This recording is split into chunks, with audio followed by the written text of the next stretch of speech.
সুপ্রিয় শিক্ষার্থীবৃন্দ, আমার প্রীতি এবং শুভেচ্ছা গ্রহণ করো। আশা রাখি তোমরা প্রত্যেকেই ভালো আছো, নিরাপদে আছো। আবারও বেশ কয়েকদিন পর তোমাদের মাস্টার্সের ক্লাস নিয়ে উপস্থিত হয়েছি। আমি ডক্টর মুক্তা সাহা, সহযোগী অধ্যাপক, রাষ্ট্রবিজ্ঞান বিভাগ, ঢাকা কলেজ, ঢাকা। তোমরা প্রত্যেকেই জানো যে আমি যে পেপারটি পড়াই সেটি হলো বাংলাদেশের রাজনীতি। তো এই পেপারটির বেশ কয়েকটি বিষয়বস্তু তোমাদের সামনে আলোচনা করার সুযোগ পেয়েছি। তো আমরা একটা কঠিন মহামারীর মধ্য দিয়ে যাচ্ছি।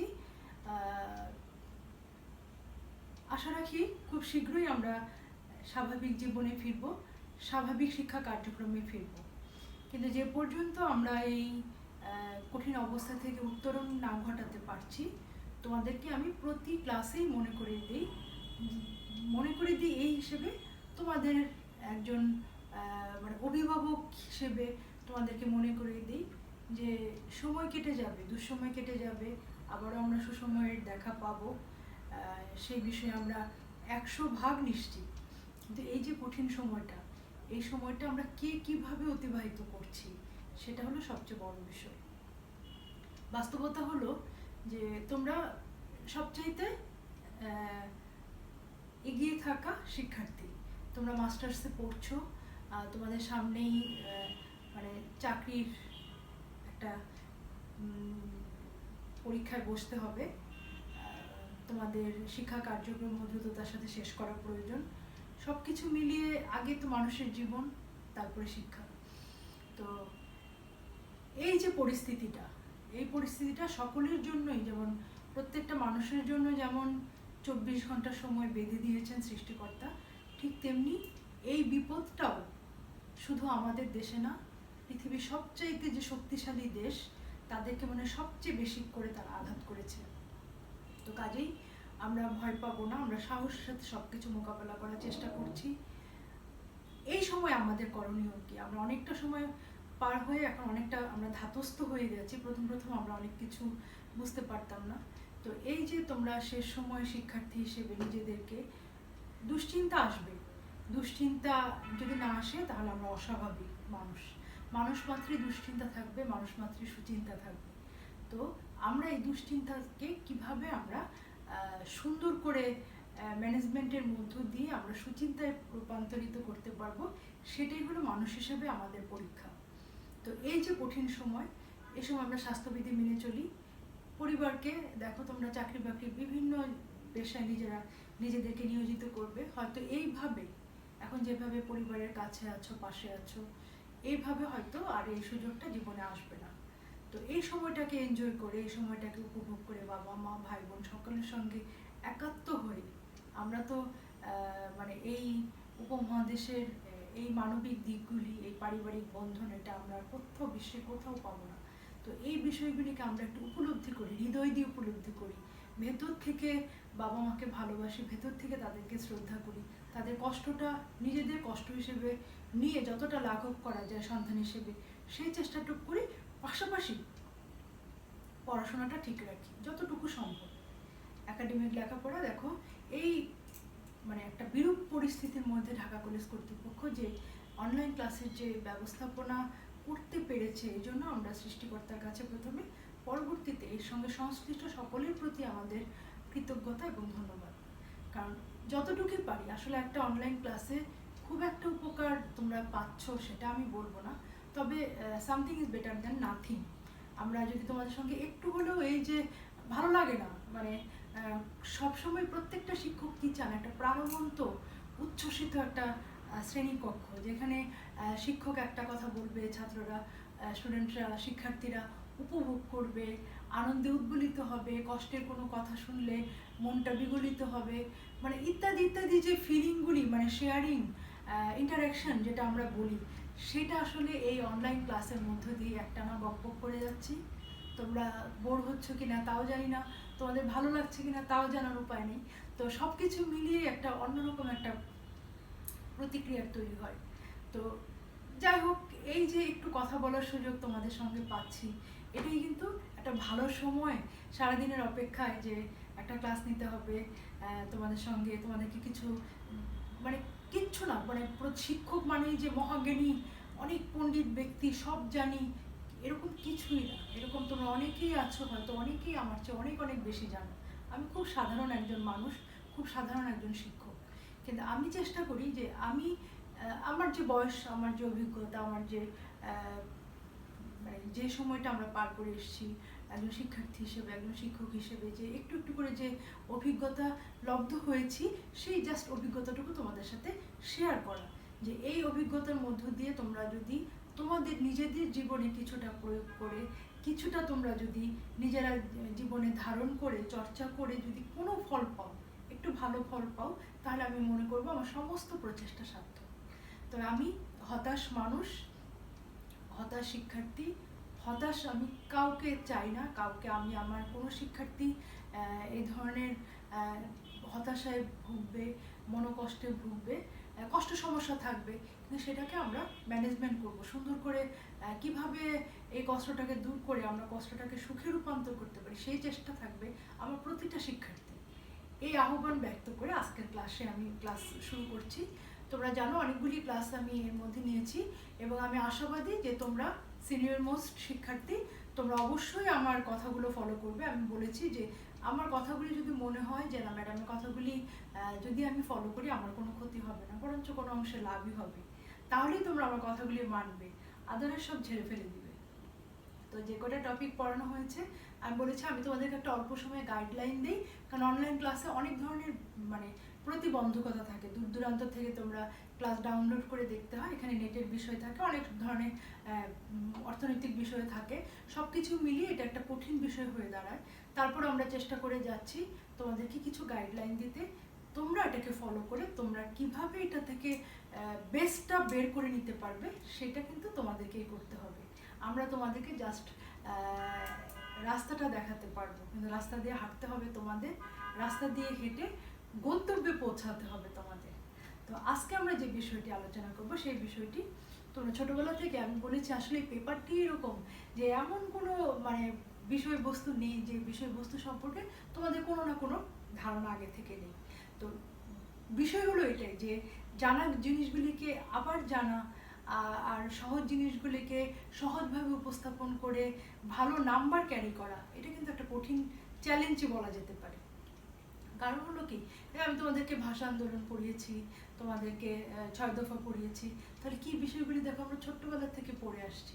তো একটা ক্লাস 6-7 এসএসসির শিক্ষার্থী যেভাবে ভাষা আন্দোলন 6 দফা লিখবে, একজন মাস্টার্সের শিক্ষার্থী হিসেবে তুমি তার চেয়ে বেটার লিখবে, এটা আমাদের সহজাত একটা প্রত্যাশা তোমাদের কাছে। তো একই বিষয় কিভাবে তথ্য সমৃদ্ধ করে, কিভাবে উপস্থাপন শৈলীর মধ্য দিয়ে তুমি আমার কাছ থেকে নাম্বারটা আদায় করে নিতে আমাকে বাধ্য করবে, সেই ক্যারিশমাটা তোমার থাকতে হবে, সেই সম্মোহনী শক্তিটা তোমার থাকতে হবে, যে এমন কিছু একটা প্রশ্নের মধ্যে, প্রতিটা প্রশ্নের মধ্যে তুমি একটু ব্যতিক্রমী, প্রত্যেকটা শিক্ষার্থী চায় আমি একটু ব্যতিক্রমী মার্কস পাবো, আমি একটু ব্যতিক্রমী পরীক্ষাটা দেবো, ভালো করব। তো সেই ক্ষেত্রে তোমার যে বুদ্ধিমত্তাটা কাজে লাগাতে হবে সেটা হলো সাধারণ একটা টপিক। আজকে যে টপিকটা পড়াবো, উন্নয়নশীল দেশসমূহে সামরিক বাহিনীর হস্তক্ষেপের কারণ। একদম ছোটবেলা থেকে ঝনঝন ঝনঝন করে তোমরা পড়ে এসছো, জানো, সব জানা। তো এই বিষয়গুলিকে কিভাবে তুমি একজন সিনিয়র শিক্ষার্থী হিসেবে বিষয়গুলিকে সুন্দর করে তুলে ধরে কিভাবে তুমি শিক্ষকের কাছ থেকে নাম্বারটা জোর করে আদায় করে নেবে, সেই যোগ্যতাটা তোমার মধ্যে তৈরি করতে হবে। তো এখন আমরা দেখি যে এই বিষয়গুলিকে বারবার করে বলছি, সব কিছু জানা, জাস্ট আমি তোমাদেরকে একটা আউটলাইন বলতে পারো, গাইডলাইনও না বলে আউটলাইন বলতে পারো, যে আমি তোমাদেরকে একটা ধারণা দিচ্ছি, এরপর তোমরা বসবে, কয়েকটা বইপত্র নিবে, নিয়ে সুন্দর করে জিনিসগুলিকে গুছিয়ে প্রশ্নের উত্তরটা তৈরি করবে। খুব কমন প্রশ্ন, উন্নয়নশীল দেশসমূহে সামরিক বাহিনী সামরিক হস্তক্ষেপের কারণসমূহ। সামরিক হস্তক্ষেপ মিন্স সামরিক বাহিনীর হস্তক্ষেপ। একটা দেশের মধ্যে যখন সংকটকালীন পরিস্থিতি তৈরি হয়, দীর্ঘমেয়াদী কোনো সংকট থাকে, রাজনৈতিক শূন্যতা থাকে, অভ্যন্তরীণ কোন্দল থাকে, সরকারের বৈধতা নিয়ে প্রশ্ন থাকে, সরকারের অসহিষ্ণু মনোভাব থাকে, বিদেশি শক্তির প্ররোচনা থাকে, প্রচার মাধ্যমের ভূমিকা থাকে, ক্ষমতার মোহ কাজ করে, স্বার্থত্যাগী নেতার অভাব, অর্থনৈতিক কারণ থাকে, এছাড়াও বহুবিধ কারণ থাকে। তো এগুলি খুব কমন হিসেবে এখন আমি তোমাদেরকে আমি প্রশ্ন করি, আমি উত্তর দিই যে 12টা পয়েন্টসে কেন আমি সীমাবদ্ধ থাকলাম, হোয়াই নট 10টা, হোয়াই নট 8টা, হোয়াই নট 15টা, হোয়াই নট 20টা। এখন বিষয় হলো এটা একটা সিম্বলিক অর্থে আমি তোমাদের সংখ্যাটা নিয়েছি। এটা ডিপেন্ড করবে যে তুমি শিক্ষার্থী হিসেবে নিজে কতটা শক্তিশালী। শক্তিশালী মিন্স তুমি কতটা স্পিডি লিখতে পারো, তুমি কতটা তথ্য নিজের মধ্যে ধারণ করে সেটাকে উপস্থাপনের ক্ষমতা রাখো। তোমার অ্যাবিলিটি অনুযায়ী তুমি তোমার মাথায় বোঝা নেবে। প্রথম শর্ত হলো প্রত্যেক শিক্ষার্থীর জন্য কমন যে মেসেজটা আমি দিতে চাই, আগেও দিয়েছি, হয়তো তোমরা বারবার শুনতে শুনতে বিরক্ত হতে পারো, তারপরেও তোমরা যদি মেনে চলো তাহলে মনে করবো যে বিরক্তিও সার্থক। সবচেয়ে প্রথম ফার্স্ট অ্যান্ড ফরমোস্ট যে মেসেজটা সেটা হলো তোমাদের প্রত্যেককে ফুল আনসার করে বেরোতে হবে। কোনো একটা নাম্বার বাকি রেখে তোমরা পরীক্ষার হল ত্যাগ করবে না, কারণ তোমাদের কোনো নেগেটিভ মার্কিং নেই এবং এমন কোনো বিষয় নেই যেটা তোমাদের অজানা। কাজেই তুমি একটা প্রশ্ন অনেক বেশি তথ্য দিতে গিয়ে তুমি আরেকটা প্রশ্ন টাচ করতে পারলে না, 5-10 নাম্বার ছেড়ে দিয়ে আসলে, তাহলে কিন্তু তুমি চূড়ান্ত ক্ষতির সম্মুখীন হবে এবং এটা তুমি আর কাভার করতে পারবে না। কাজেই তোমার এটা মাথায় রাখতেই হবে যে তোমাকে ফুল আনসার করতে হবে। ফুল আনসার করতে গেলে তোমাকে কিভাবে নিজেকে তৈরি করতে হবে যে একটা প্রশ্নের জন্য আমি কতটুকু সময় পাবো এবং এই সময়ের ম্যানেজমেন্টটা আমি কিভাবে করবো। তো এই যে প্রশ্নটা, এই প্রশ্নটা তুমি কিভাবে শুরু করবে, আমি বলেছি যে উপস্থাপনের মধ্য দিয়ে তোমার সম্মোহনী শক্তির মধ্য দিয়ে, সম্মোহনী সুলভ যে একজন শিক্ষার্থীর যে মানে দিকটা থাকবে, সেই দিকের মধ্য দিয়ে তুমি কিভাবে একজন শিক্ষককে আকৃষ্ট করবে সেই ক্যারিশমাটা তোমাকে দেখাতে হবে। তাহলে তোমাকে ভূমিকাটা খুব সুন্দর করে তুলতে হবে যে এখন উন্নয়নশীল দেশে সামরিক বাহিনী হস্তক্ষেপ খুব সাধারণ একটা বিষয় হয়ে দাঁড়িয়েছে। তৃতীয় বিশ্বের দেশগুলোতে সামরিক বাহিনী হস্তক্ষেপ করেনি এমন দেশ খুঁজে পাওয়া হয়তো একটু দুষ্করই হবে। কাজে এটা অনেকটা নিত্যনৈমিত্তিক বিষয় হয়ে দাঁড়িয়েছে। তবে এই সুযোগটা কেন পায়? আমরা চাই যে সামরিক বাহিনী সব দিক থেকে শক্তিশালী, সামরিক নেতা, সামরিক যারা প্রধান বিভিন্ন ধরনের কর্মকর্তা হন, এরা অনেক বেশি ডিসিপ্লিন থাকেন, অনেক বেশি জানেন, অনেক বেশি চৌকস থাকেন, তাদের সব কিছুর মধ্যে একটা মানে কি বলবো সৌন্দর্য থাকে।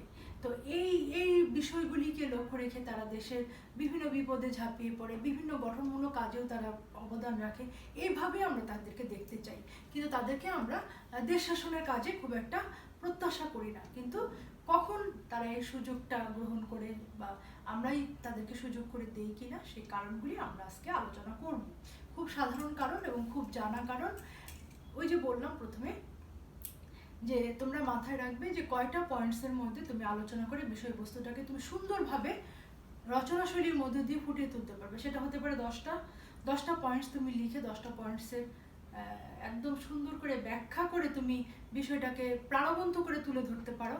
আবার তুমি যদি মানে দ্রুত লিখতে পারো, তুমি যদি মানে তোমার সেই দক্ষতা যোগ্যতা থাকে যে তুমি 15টা পয়েন্টস লিখেও তুমি ফুল আনসার করতে পারবে, তাহলে তুমি সেটাও পারো। তাহলে ইট ডিপেন্ডস অন ইউ যে পয়েন্টস কোনো ম্যাটার করে না। পয়েন্টস তুমি স্ট্যান্ডার্ড পয়েন্টস এখন বলতে পারো মিনিমাম কয়টা পয়েন্টস লিখলে ম্যাডাম একটা প্রশ্ন মানে হতে পারে, মানে কি বলবো শব্দটা, যে স্ট্যান্ডার্ড হতে পারে, সেটা হতে পারে 10টা থেকে 12টা, নট লেস দেন 10। হ্যাঁ, এরপরে তুমি যতগুলি লিখে তুমি কাভার করতে পারো। তবে একই পয়েন্টস বারবার লেখার কোনো মানে হয় না। তোমরা অনেকে নোট বই ঘাটবে, দেখবে যে 30-40টা পয়েন্টস কি করবে, একটা পয়েন্টসকে ভেঙে ভেঙে ওই একটা পয়েন্টস আলোচনা করে ওই লাইনে আবার আলোচনা করবে। এরকম বোকামি করবে না। কেন করবে না? কারণ তুমি মাথায় রাখবে যিনি তোমার খাতাটা দেখবেন সে তোমার চেয়ে একটু বেশি জানে, একটু বেশি বোঝে। এই জন্যই তারা শিক্ষক, তুমি ছাত্র, তুমি স্টুডেন্ট, তুমি শিক্ষার্থী। তোমরা একদিন আমাদের পর্যায়ে আসবে আর প্রতিদিন একই কাজ করতে করতে, একই খাতা দেখতে দেখতে প্রত্যেকটা শিক্ষকের একটা অভিজ্ঞতা দাঁড়িয়ে যায়। খাতাটা হাতে নিয়েই প্রথম প্রশ্নটা দেখলেই একটা মানে একজন শিক্ষার্থী সম্পর্কে একটা ইতিবাচক হোক নেতিবাচক হোক একটা মনোভাব তৈরি হয়ে যায়। কাজে আমি তোমাদেরকে অবশ্যই তোমরা এটা জানো যে, আর এটা ন্যাচারালি হয়ে যায়, এটা আসলে এত কিছু ভাবতে হয় না। প্রথম প্রশ্নটা সবারই লিখতে একটু সময় লাগে এবং খুব ভালো হয়।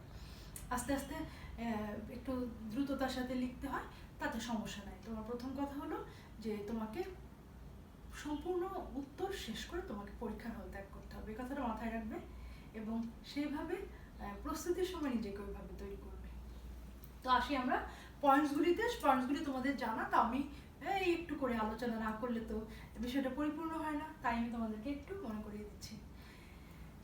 সংকটকালীন পরিস্থিতি, একটা দেশে বিভিন্ন ধরনের সংকট তৈরি হতে পারে, সেটা অর্থনৈতিক, সামাজিক, সাংস্কৃতিক বিভিন্ন ধরনের। একটা সংকটকালীন পরিস্থিতিতে কি হয় যে মানে আস্থাহীনতা তৈরি হয়, জনগণের মধ্যে নানান রকম দল ভেদাভেদ তৈরি হয়, বিভিন্ন গ্রুপে গ্রুপে ভাগ হয়ে যায়। এই সময় হয়তো একটা গ্রুপ সেনাবাহিনীর হস্তক্ষেপ কামনা করতে পারে, আরেকটা গ্রুপ হয়তো কামনা নাও করতে পারে। এই যে মানে একটা দ্বন্দ্ব মুখর একটা যখন পরিস্থিতি, সংকটের যখন একটা আবহ তৈরি হয়, আর ন্যাচারালি সেনাবাহিনী একটা সবসময় একটা স্কোপ খুঁজতে থাকে যে কিভাবে রাজনীতিতে অংশগ্রহণ করা যায়। এই সুযোগে তারা একটু প্রবেশ করার চেষ্টা করে। দীর্ঘমেয়াদী সংকট, ওই সংকটটাই ওই যেটা প্রথম পয়েন্টস বলছিলাম ওইরকমই আরেকটা বিষয়, যে একটা বিষয় যদি দীর্ঘদিন ধরে চলতে থাকে তখনও কি হয়, মনে করো যে একটা দেশে হয়তো সংখ্যালঘুরাই শাসন করছে, কিন্তু মানে সংখ্যালঘুদের শাসনটা মানে মেনে নিতে পারছে না যারা অন্যেরা, তখন এই সংখ্যালঘুই কী করে, হয়তো গোপনে গোপনে গিয়ে সেনাবাহিনীর সঙ্গে একটা আঘাত করার বা একটা দল গ্রুপ তৈরি করার চেষ্টা করে, এবং ওই একটা পরিস্থিতি তৈরির সুযোগের মধ্য দিয়ে সেনাবাহিনী ক্ষমতায় প্রবেশ করে ফেলে। রাজনৈতিক শূন্যতা, অনেক কারণে রাজনৈতিক, মনে করো যে যারা দেশ শাসন করছে তারা তো রাজনৈতিক নেতা, বিভিন্ন কারণে একটা রাজনৈতিক সংকট মারা গেল, বিভিন্ন ধরনের সংকট তৈরি হলো।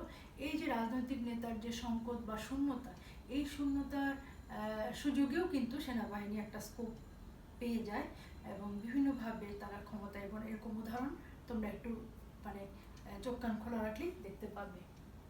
অভ্যন্তরীণ কোন্দল, একটা দেশের মধ্যে, একটা মনে করো বাংলাদেশ ছোট্ট দেশ, এখন যদি আমরা আমরা কি বহুদলীয় গণতন্ত্র, আমাদের অনেক রাজনৈতিক দল, নিজেদের মধ্যে যদি নিজেরা আমরা সব সময় কোন্দল তৈরি করতে থাকি, মানে কেউ কারো ভালো দেখতে না পারি, কি হয় যে আমাদের গণতন্ত্রের প্রধান যে কয়টা বৈশিষ্ট্য আছে তার মধ্যে হলো পরমত সহিষ্ণুতা, আমরা শুনবো, আমরা সহিষ্ণু হব, আমরা অন্যকে সুযোগ তৈরি করে দিব, আমরা সমালোচনা করব। কিন্তু জানো, সমালোচনা বলতে আমরা নেগেটিভ অর্থে বুঝি, সমালোচনা কিন্তু নেগেটিভ কোনো শব্দ না।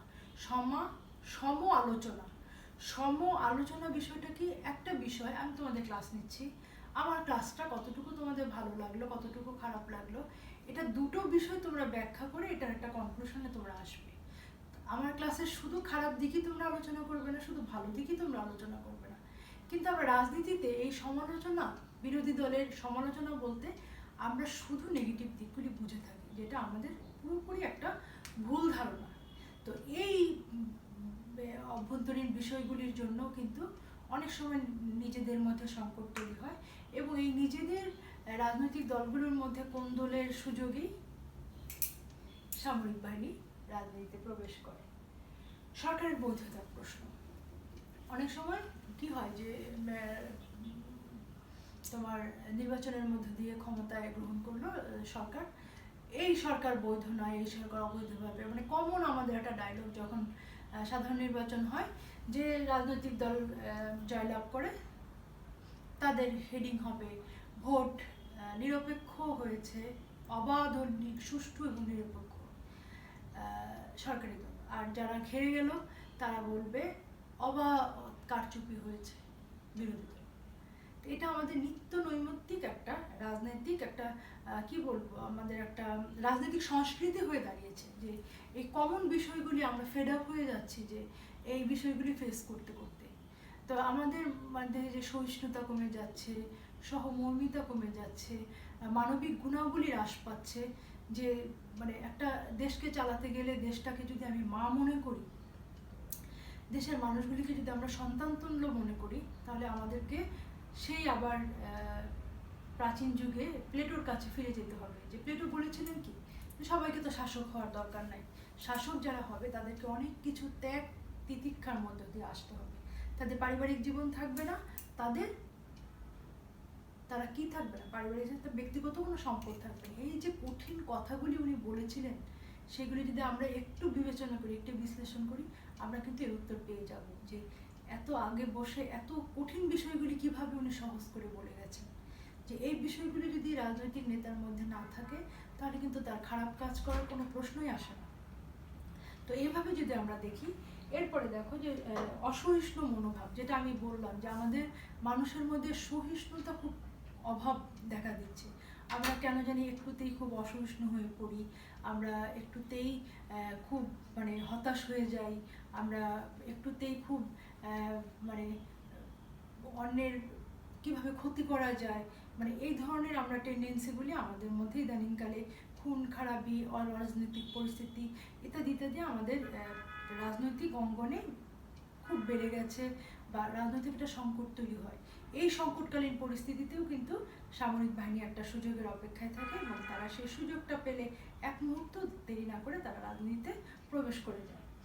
এরপর অনেক সময় বিদেশি শক্তির একটা মানে তোমরা তো জানো ভালো করে যে পররাষ্ট্রনীতির পরিবর্তন ঘটে যখন যে সরকার আসে। আওয়ামী লীগের সময় তারা তাদের মতো করে একটা পররাষ্ট্রনীতি তৈরি করে, আবার আমাদের আরেক বিরোধী রাজনৈতিক দল বিএনপি যখন ক্ষমতায় আসে তাদের মতো করে পররাষ্ট্রনীতি তৈরি করে, এবং এই পররাষ্ট্রনীতি তৈরির মধ্যে কিছু কিছু দেশের সাথে সুসম্পর্ক হয়, আবার কিছু কিছু দেশের সাথে একটু কম ভালো সম্পর্ক হয়।